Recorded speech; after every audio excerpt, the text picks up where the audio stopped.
Dalam sebuah video klarifikasi, Hasto Kristianto menyamakan dirinya dengan Soekarno.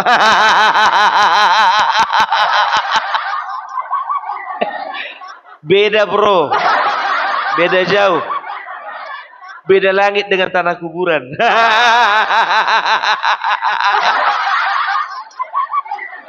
Maju kali kau.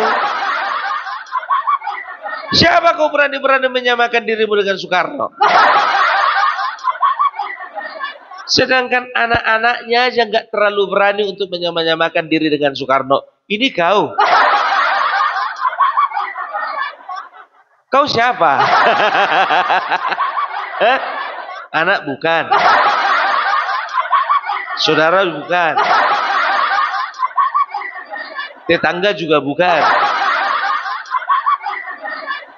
Mimpi apa kau semalam?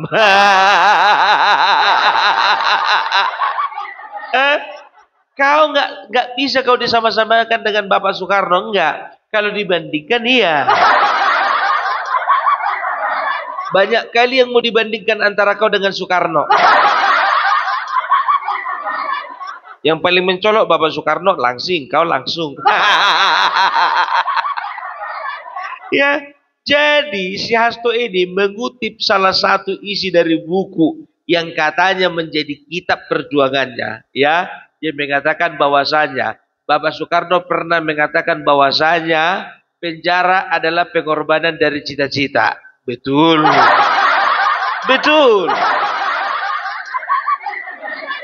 Penjara itu adalah pengorbanan untuk cita-cita, ya, untuk memperjuangkan bangsa ini. Kau lain. Kau sebentar lagi masuk penjara karena memperjuangkan cita-cita kawan-kawanmu. Cita-cita Harun Masiku. Harun Masiku kebetulan waktu kecil cita-citanya kepengen jadi anggota dewan. Ternyata kau lah memperjuangkan cita-citanya itu. Sekarang ku tanya dulu sama kau, Presiden Soekarno emang pernah korupsi? Pernah terima uang suap?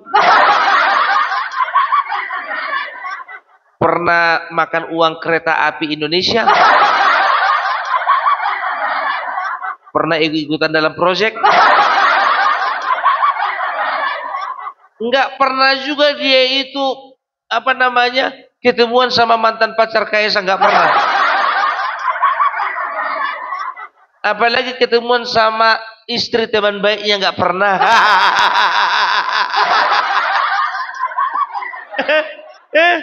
Seribu kali dia lebih ganteng padahal daripada kau.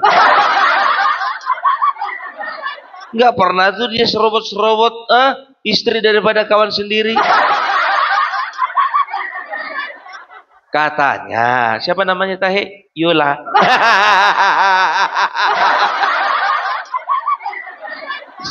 Sekarang begini, ya, kau mimpi apa semalam? Sampai berani kau menyamakan dirimu sama Presiden Soekarno. Ternyata ini toh ketidakmunculanmu beberapa hari kau menghilang dari peredaran. Ternyata kau lagi mempersiapkan pidato. Kau mau klarifikasi apa? Semua masyarakat udah gak percaya. Yang percaya itu cuman konco-koncomu. Kurasa pun juga kader kalian itu juga banyak yang lari nih. Itu dia. Jadi dalam video klarifikasinya itu, ya, dia katakan, saya tahu bahwasanya ketika saya memperjuangkan demokrasi ini, ya, ketika saya melawan kekuasaan, saya tahu bakal ada risiko. Waktu kalian berkuasa nggak pernah ada kayak gitu keluar muncungmu itu. Nggak pernah. Dan saya tahu ketika saya menentang kekuasaan untuk menjadi 3 periode, saya bertahan untuk tidak mengikutinya dan ketua umum tidak mau untuk menyanggupinya.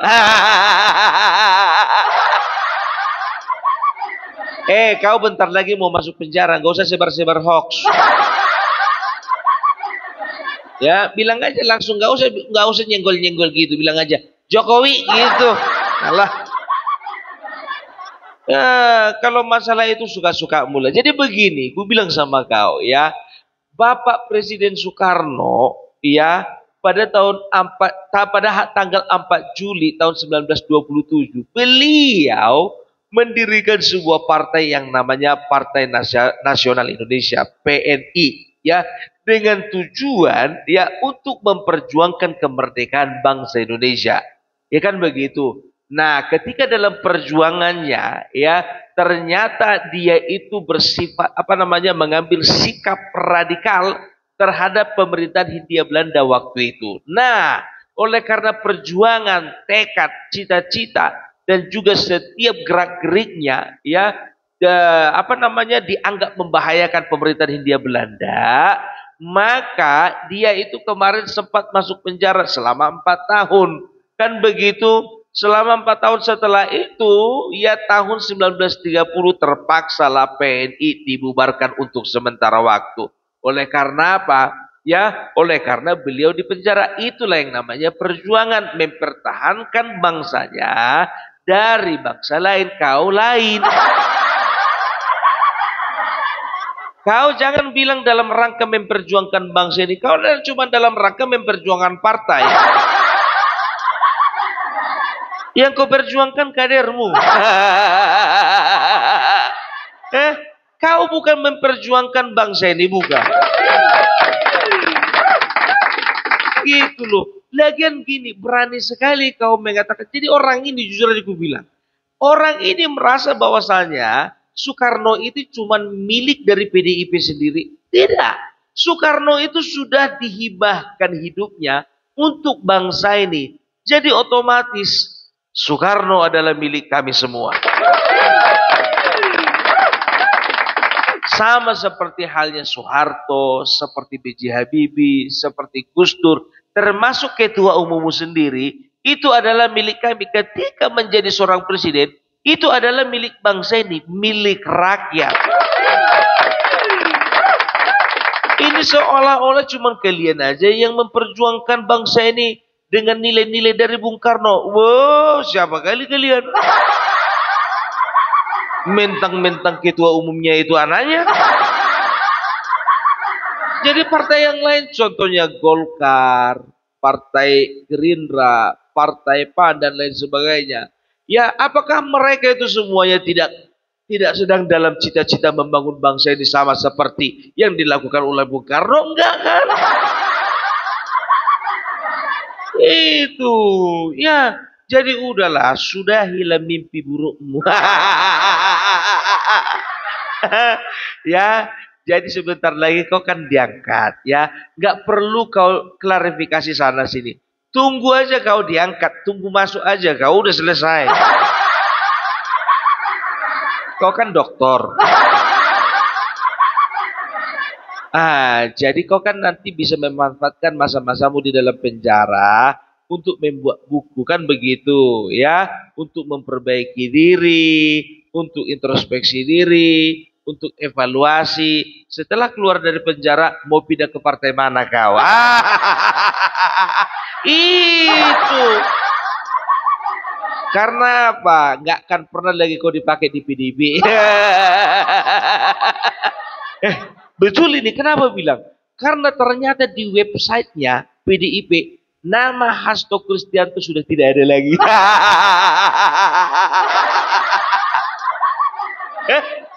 Belum ditangkap KPK, belum ditangkap kepolisian, namanya udah dicoret. Ini artinya apa? Ini artinya sebagian besar orang PDIP itu sebenarnya sangat menginginkan Hasto tidak lagi menjabat sebagai sekjen. Satu-satunya yang paling mengharapkan Hasto tetap menjadi sekjen satu, siapa bilang? Istrinya. Istrinya. Kalian sangka Ibu Kitum juga kepengen Hasto itu seterusnya jadi sekjen? Kalian tahu ya, kalau misalnya Hasto itu sudah menjadi sekjen 2 periode, agak tidak memungkinkan 3 periode. Jadi kalau dia berpikir nggak ada salahnya kalau aku ngambil posisi yang di atas. Apa itu ketua umum? Dan ambisi cita-citamu inilah yang kau perjuangkan. Ini enggak kau berapa namanya kau pakai kau peralat nama bangsa ini atas nama bangsa kepada bangsa yang saya cintakan dan banggakan. Gak usah banyak cerita lah, kalau biasa bikin pidato itu serahkan sama saya. Jadi aku pun lucu ngeliat apa klarifikasinya si Hasto ini, ya kan?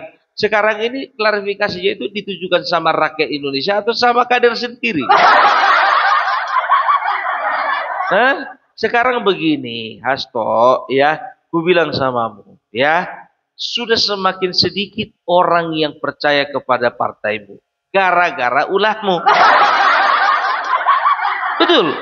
Banyak orang sudah kehilangan simpati kepada PDIP gara-gara munculnya si Hasto ini satu. Muncul Deddy Sitorus, muncul Adian Napitupulu, munculnya si Masinton Pasaribu. Karena apa? Ya, karena mereka sendiri yang merusak nama baik mereka. Lewat apa? Lewat cara-cara mereka menuding pemerintahan pemerintahan yang mengkebiri suara rakyat, mengatakan bahwasannya Presiden Jokowi rakus dengan jabatan, Presiden Jokowi kepingin 3 periode, ya semua tudingan jahat kalian tujukan kepada Joko Widodo, ya.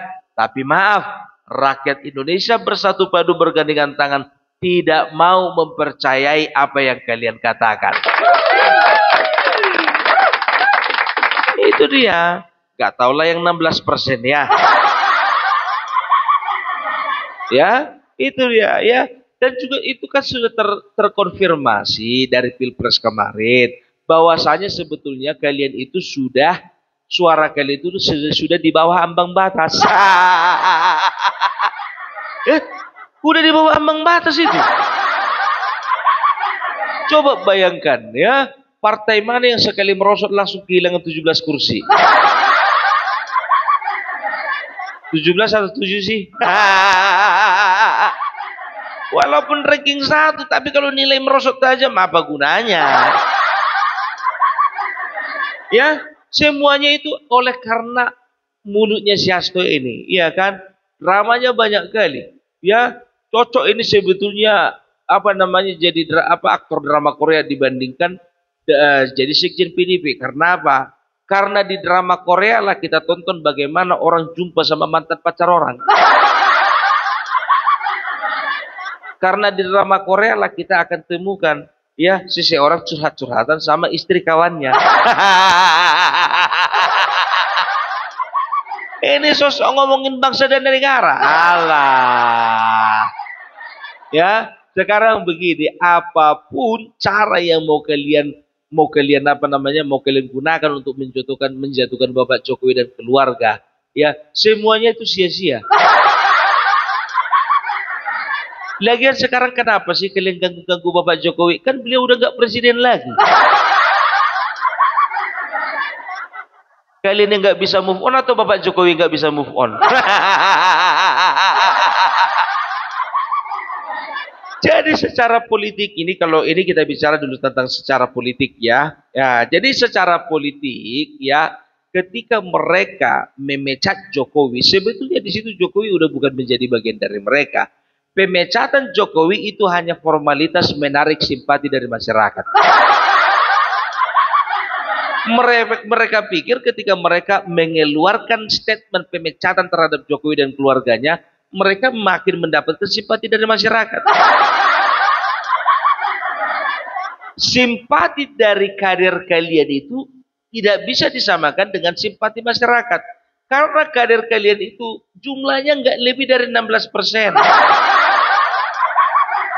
Itu pun bukan kader, itu pemilih. Kalau ku bilang sebetulnya dari semua jumlah pemilih yang ada di bangsa ini kemarin ya, yang namanya kader juga pengikut setia kalian itu gak nyampe 10% itu. Gak nyampe, makanya aku bilang Tapi itulah dia, suara orang ini sedikit tapi ributnya minta ampun. Ya, semua kalian kambing hitamkan. Polisi kalian kambing hitamkan, TNI kalian kambing hitamkan, aparat pemerintah kalian kambing hitamkan, semua kalian jadikan hitam. Ya kan? Makanya orang ini sebetulnya sekarang terjepit. Siapa lagi mau simpati sama orang ini? Semua jadi kambing hitam. Hah? Iya kan? Itu dia. Jadi udahlah, nggak usah mimpi. Ya, ini ku bilang sama kalian. Ini pendapatku ya. Jangan pernah kalian mimpi 2029 kalian masih di urutan pertama. Nggak bisa. Ya, kalau ku prediksi, ya paling kalian itu urutan ketiga atau keempat. Betul, kalau ku bilang ya, paling nomor 1 itu Gerindra, yang 2 Golkar, ya ketiga baru kalian. Mudah-mudahan ya, karena ku tengok Partai Amanat Nasional itu sudah menjadi partai yang terbuka ya untuk kalangan umum. Kalau dulu azas-azasnya itu adalah azas-azas yang menyentuh agama, tapi kalau sekarang makin ku tengok makin luar biasa. Gitu. Bisa-bisa kalian di bawah PAN. Jadi jangan kalian itu beranggapan bahwasanya kalian satu-satunya partai yang memegang prinsip-prinsip Soekarnoisme. Bukan. Memang betul Soekarnoisme itu mungkin milik kalian. Tapi semangat Soekarno yang sesungguhnya itu dimiliki oleh orang-orang dan juga ya partai politik yang memperjuangkan bangsa dan rakyatnya. Ya, kalau kalian bilang Soekarno itu milik kalian, itu penghinaan. Penghinaan. Karena apa? Bapak Soekarno tidak pernah mengajarkan untuk memakan uang COVID. Sama yang dilakukan, seperti yang dilakukan mantan Menteri Sosial kalian itu. Bapak Soekarno nggak pernah mengajarkan ya para pengikutnya di PNI ya untuk melakukan penyuapan ketika akan menjadi anggota dewan, nggak pernah. Ya, sedangkan keturunan Soekarno sendiri pun juga tidak memegang prinsip-prinsip Soekarnoisme. Kalian masih ingat yang namanya Romi Soekarno diangkat menjadi anggota dewan walaupun tidak terpilih. Iya kan? Itu dia, Soekarno sebetulnya tidak pernah mengajarkan seperti itu. Makanya aku bilang, sedangkan anak dan keturunannya sendiri pun tidak sanggup menyamakan diri mereka dengan Soekarno. Ini kau. Enak kali hidupmu itu ya. Menarik simpati masyarakat dengan cara menyamakan diri dengan Soekarno. Kau kira kami bodoh? Enggak bodoh kami, Wak. Ya, jadi itulah aku bilang sama Hasto, ya, untuk kedepannya jangan pernah lagi kau mengaku-ngaku dan menyamakan dirimu sama Soekarno. Ya kan begitu ya. Nanti kau sama-samakan lagi dirimu sama Muhammad Hatta. Kau sama-samakan lagi dirimu sama Gus Dur. Oke, jadi itulah dulu ya dari Opung Parpelak. Jadi mudah-mudahan ya, mudah-mudahan dengan ditetapkannya Hasto menjadi tersangka ya, ini akan membuktikan bahwasanya KPK bekerja sesuai dengan prosedur.